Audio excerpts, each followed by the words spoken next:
13. This is Miss Jenny. I'm here with my friend Miss Brooker, who teaches English at SES. Hello. I thought I would interview her for how she uses cell phones in the classroom. So, what is our school policy about using cell phones in the classroom?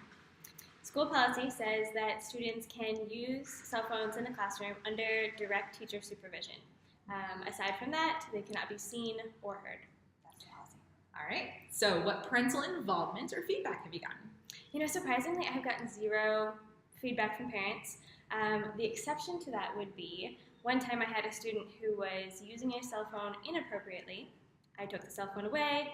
He apparently had the cell phone removed for, I think, like several months because he had used it multiple times, and his mother was a little bit irate about that situation.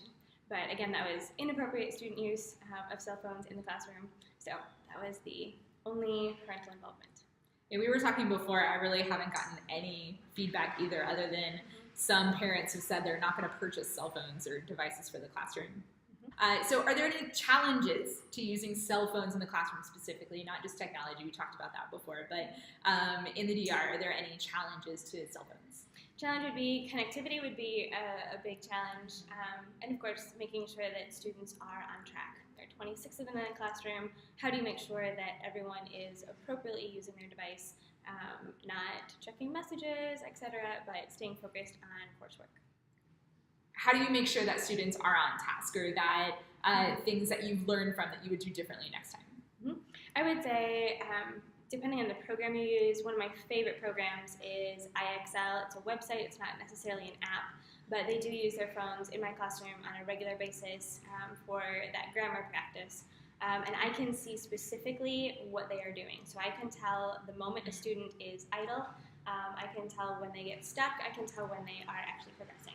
So something that gives that immediate feedback is a really good tool.